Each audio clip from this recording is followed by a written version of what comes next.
Alright then gang, so we can now successfully log in, we can sign up, and we can now view protected routes only when we're logged in. But as of yet, we can't log out of the application, which is pretty useless. Well, I suppose we can, but we'd have to manually delete that JWT cookie right here, because if we do that, now we're logged out and we can't view those recipes and we have to log in.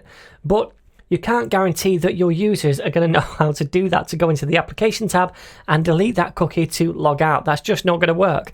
So what we need is a logout link in the header over here, so that when a user clicks on that, then we're going to send a request, and it's going to be a GET request to the server to log out. And on the server, we'll handle that.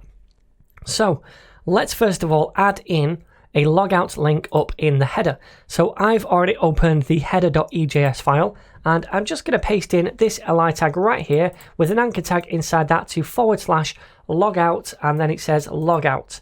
So if I save that and refresh, we should see that right here.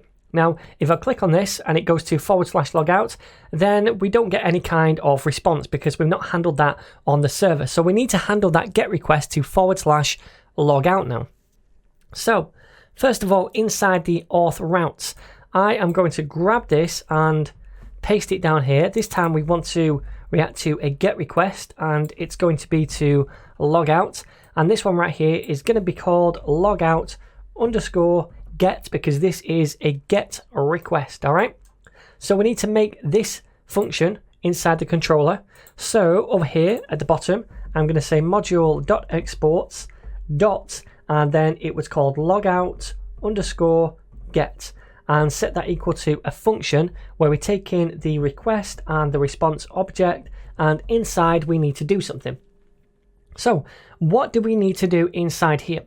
Well, what we need to do is delete the JWT cookie that we have over here. We don't have it at the minute because I manually deleted that, but ultimately when it's there, we want to delete it. Now, we can't actually delete it as such from the server. We can't do that, but what we can do is replace it with a blank cookie and a very, very short expiry date.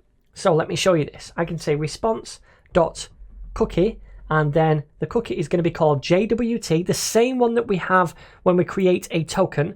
And when we do this, if we already have a JWT cookie at this point, it's going to replace it with whatever value we specify here. Now, the value I'm going to give this is just an empty string. So we're basically removing the token value, and that's what matters, because the token is the thing that is going to verify us when we're trying to access things that only logged in people can view. So we're replacing that with an empty string, meaning they're not going to be logged in. And also, we're going to say that the max age of this cookie is going to be 1 millisecond. So even though we're not deleting it, we're giving it a blank value, and also it's going to expire very, very, very quickly. All right, so we're as good as deleting it. So that's the first step done. The second step is to redirect them to the home page once they've logged out. So response.redirect, and let's go to the home page, because we don't want to actually send them to a page /logout. That doesn't make sense. Let's just return them to the home page. Okay, and that's all there is to it. So if I now come over here and I'm going to log in by saying mario@google.com and test 12 log in, and I'm logged in, right? We have this JWT cookie, and I can see this protected route. If I now log out, then notice we don't have that cookie anymore. We did get a very, very temporary new one, but it expired very quickly. So by the time we got to the home screen, it's gone anyway. So now we can't view those recipes because we're logged out, and that's all there is to it.